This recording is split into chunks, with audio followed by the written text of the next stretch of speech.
ESPN. Great game on, and especially if it's one of the brands. So if it's SEC or Miami, great game on, and especially if it's one of the brands.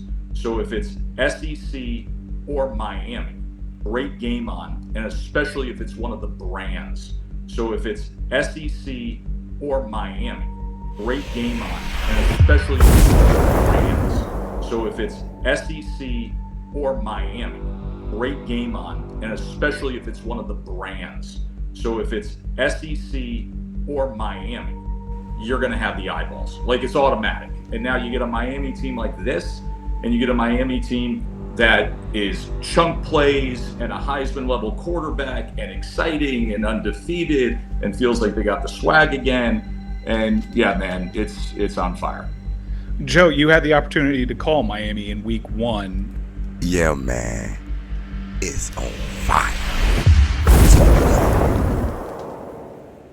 This shit been paid for. We gonna sell the tickets. We're gonna sell the Heisman campaign. This story is unbelievable. Chip on his shoulder, under-recruited out of high school, from a 0-star to a 5-star. You know how there were 249 quarterbacks in the camp's recruiting class. He was not one of them. I'm the best player in the country. I'm humbly saying that, and I'm confident saying that. The dude is special. The dude is just very, very special. This guy isn't supposed to be this good. My, oh my, Cam Ward's having himself a day. My, oh my, Cam Ward's having himself a day. My, oh my, Cam Ward's having himself a day. My, oh my, Cam Ward's having himself a day. When you look at the Heisman Trophy race right now, He needs to be in New York for the Heisman. You never sense an ounce of panic. Cam Ward doesn't flinch. Nothing short of unreal. I think the first thing that jumps out to me about Cam Ward is you can tell his confidence. His confidence, his swagger. He's calm, he's collected. He has a low heart rate, low Cam Ward is pulse. doing things we've never seen before. No one does this. It feel like kind of like Little League. It feel like kind of like Little League. It feel like kind of like Little League. Except for one.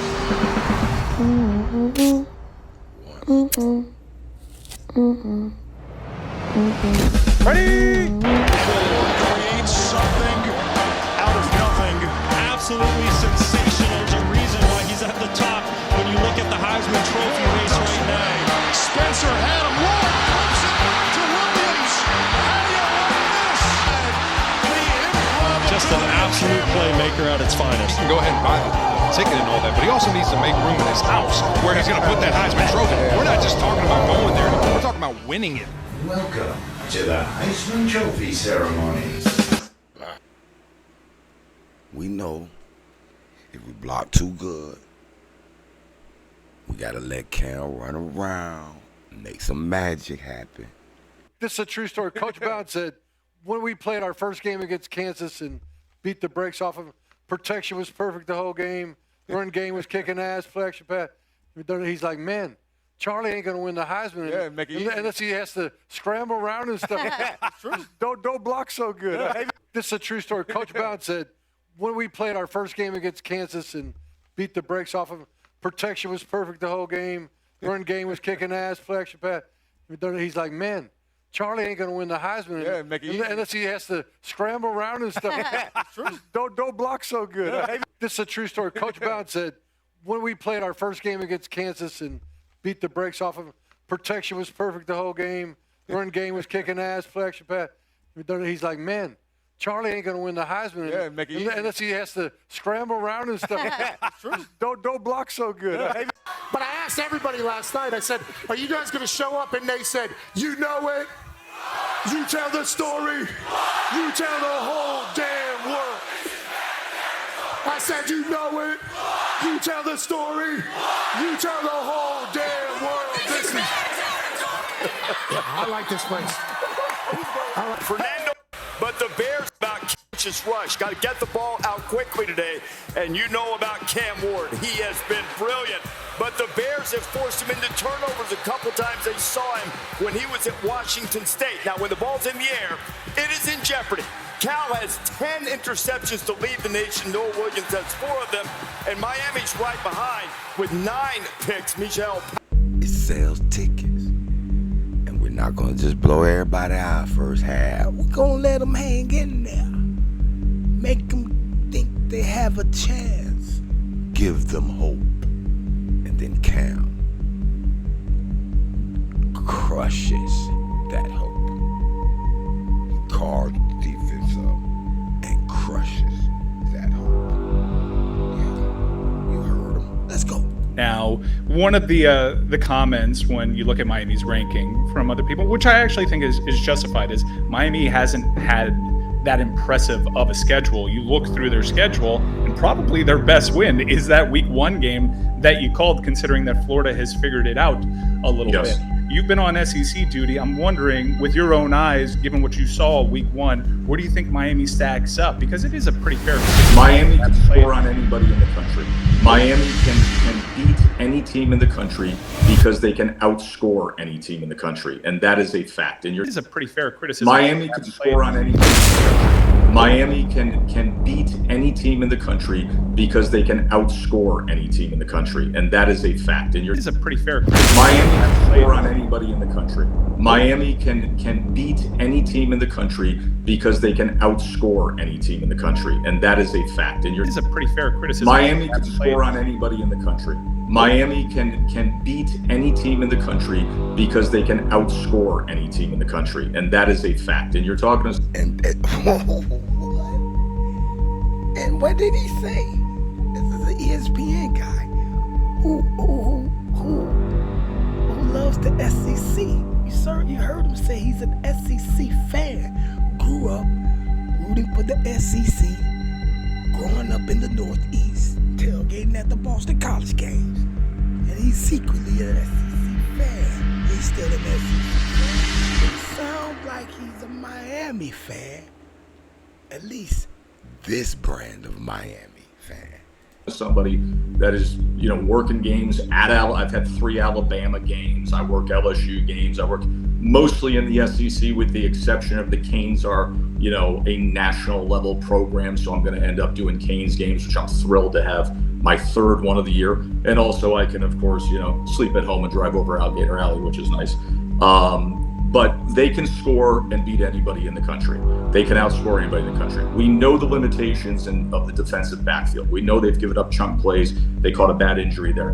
Not only the play, but it's how comfortable Lance Guidry and this Miami Hurricane staff are with the true freshman going up against Florida State's best wide receiver on an island with just one single high safety. Like there's not much help for OJ Frederick Jr. coming into this play. You roll the film here. Really, really good off the line of scrimmage. Just remains in Malik Benson's pocket. Again, the short area quick's really good. Again, Malik Benson's a 10-4 guy in the 100-meter dash. He's one of the fastest players in all of the country.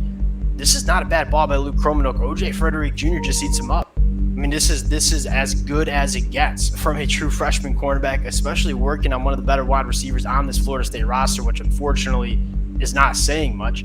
One look where they're going to leak a safety down into the middle of the field in that robber look with just one single high safety. Again, we're going to leave OJ Frederick Jr. on an island against true freshman LaWayne McCoy.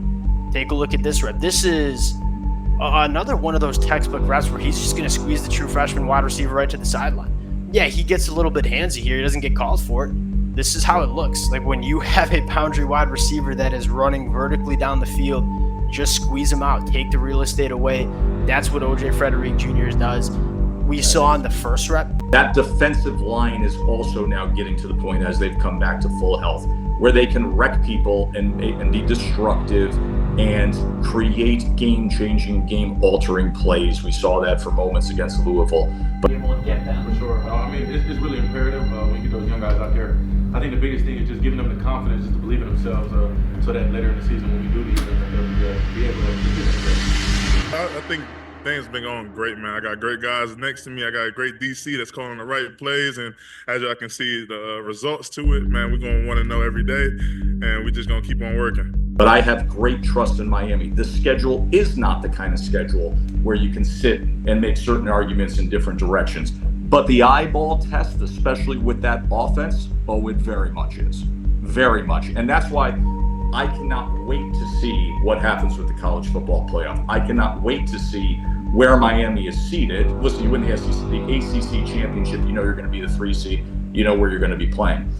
But I think it's going to be fascinating to see this Miami team with this offense, this level of coaching and confidence and talent and leadership at quarterback and veterans at other places go up against what would be considered a traditional SEC power in the postseason.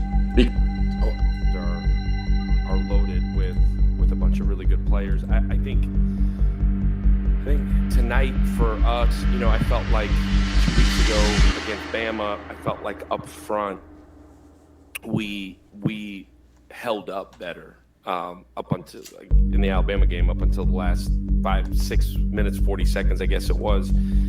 Here I felt like we wore down a little bit sooner. I gotta pause it. Look at this guy's face right here. Look at him. He's looking very serious. And he's looking like, come on, man. Joe, have you drunk the Kool-Aid too? No, serious. Joe Tessitore, have you drunken the Kool-Aid? Because I have. And I think you're a little drunker than me. Let's go. Let's go.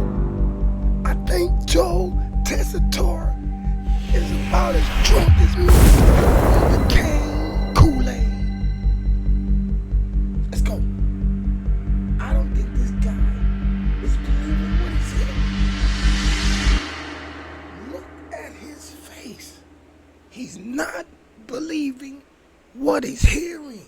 I think what gives us the confidence is that we believe that shit. I think what gives us the confidence is that we believe that shit. In case y'all forgot, this interview in Media Day, and there's some non-believers, because they've been beat over the head 20 years. But this guy believes, and he's telling you what's about to happen, which we see is coming true. Surrounded by a core, a coaching staff who believes in me, and you know, players like Coop who go get a net tag, you know, gonna block his ass off. Kevin, a few months ago, you were just arrived. You were talking about you were already getting to know guys. Fast forward a few months later, how much more comfort does it give you entering camp, having worked with these guys, gotten to know a lot of the players on this team? I'm real comfortable. Ever since probably that first month, I feel like I know these guys my whole life. I mean, we all come up with the right mindset every day. We all trying to get better every day, and you know, at the end of the day, we all got dreams. That's to go to the NFL. If it's not your dream, do that. If you got something else, but we all got one common goal. That's to win football games. The stat stuff is really out the way. I put up some stats in my previous schools. The only thing that's gonna get me to where I want to go is winning. The only thing that's gonna get our defense where they want to go is winning. So that's the biggest thing we focus on going to camp, competing against each other, and you know, getting to first game, second game, third game. You know, trying to come out with a win. You say winning, consistently, it hasn't come. What gives you the confidence that you come in this score and win right away? Obviously, your window's tight. It's small. Let's win now. What gives you that confidence? I think what gives us the confidence is that we believe that shit. I think what gives us the confidence is that we believe that shit. I think what gives us the confidence is that we believe that shit. I think what gives us the confidence is that we believe that shit. I think what gives us the confidence is that we believe that shit. However, they claim we got limitations in the backfield. We got an emerging star. Let's go. Because I know for a fact that they can outscore anybody. Joe, you've been doing this, like you said. Now, how does he know for a fact? You gotta ask yourself that question. You know how he knows that for a fact? Because he knows the Cal game was scripted. He knows that. And he witnessed Cam come back from 20-something points down and carve them in a matter of a quarter.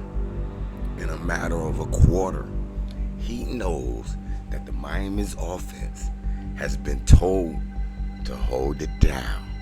Just wait for the playoffs, my friend. Let's go. Except for 20 years.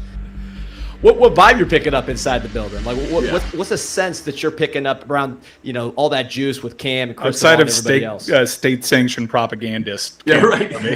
But listen, it's not propaganda because he knows his stuff so well and he's got such a high football IQ.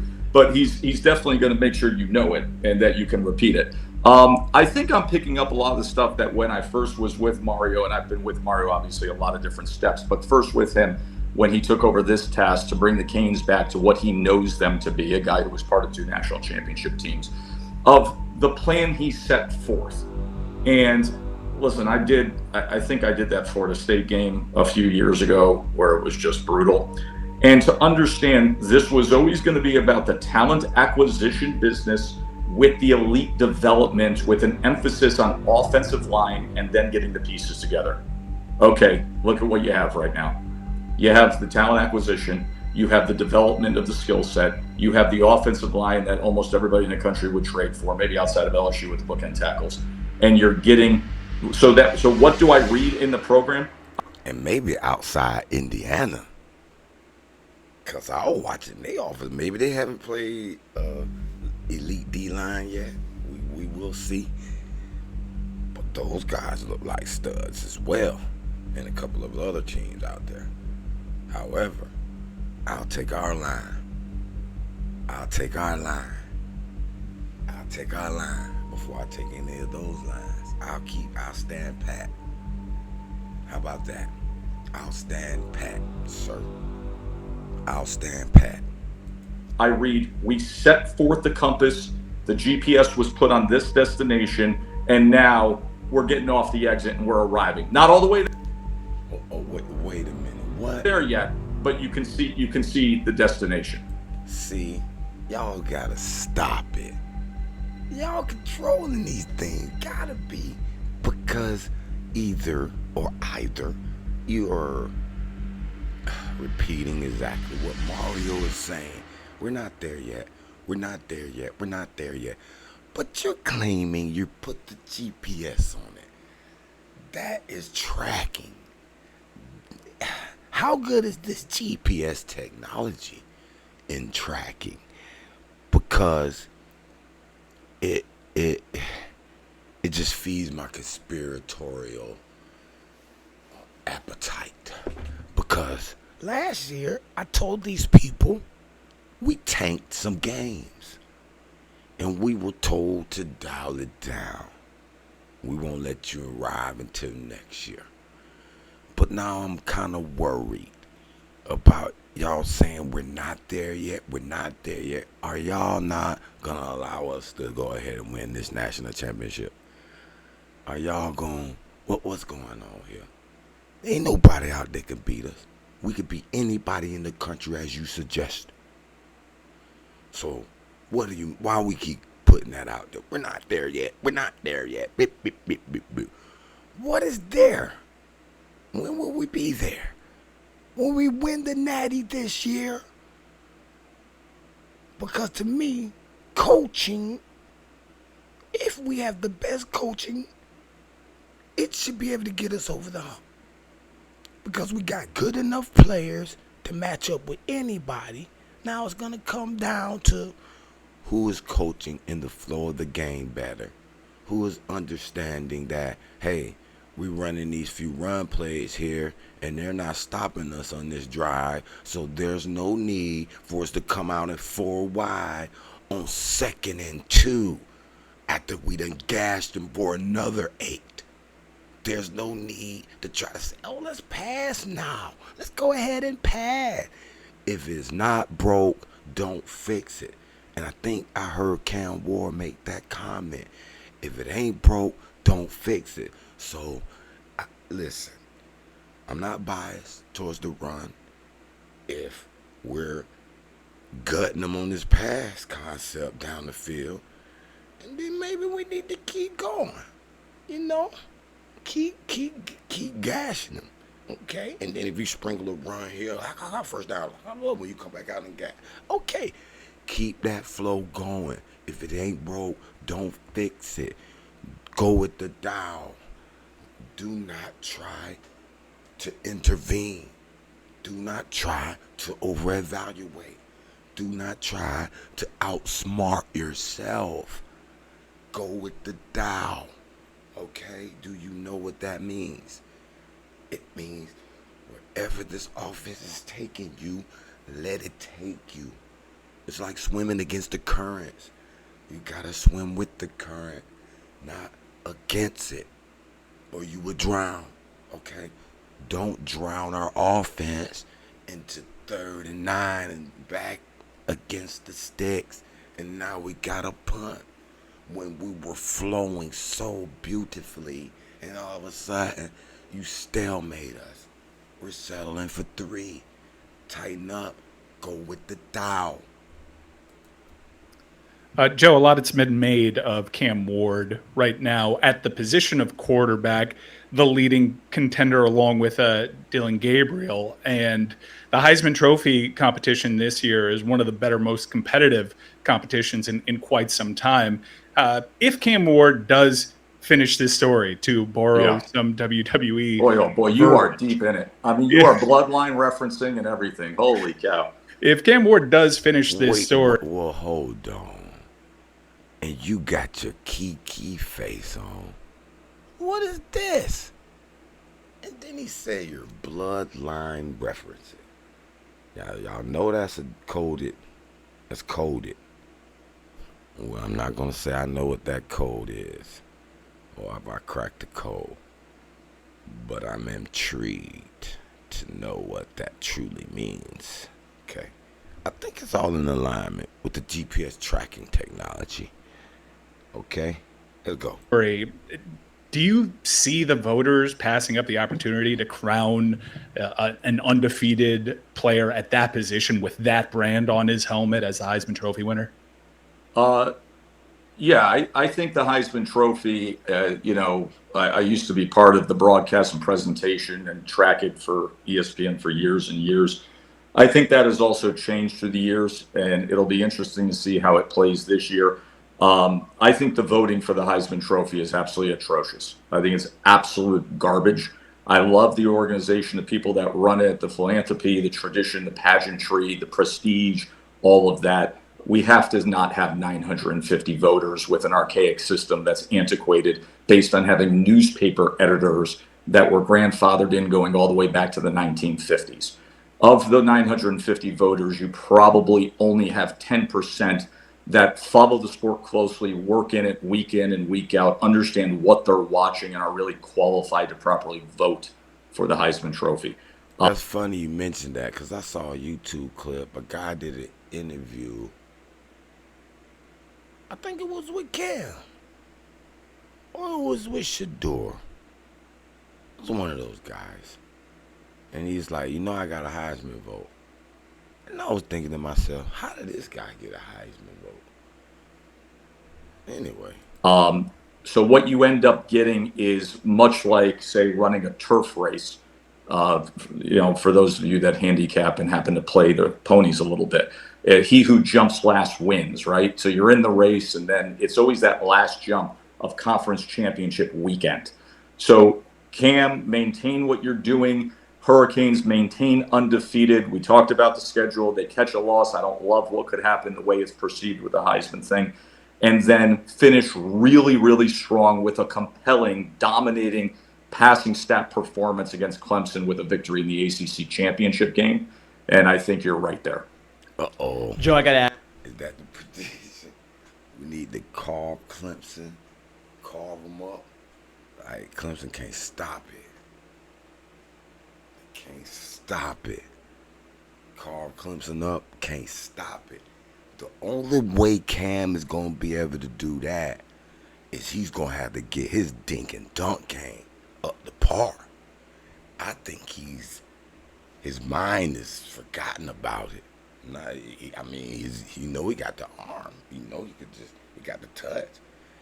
Does he have the the ego. I don't know if it's the ego or if it's a mental block that he just, you know, I'm gonna make spectacular play. Dink and dunk is not, he not thinking about that, maybe.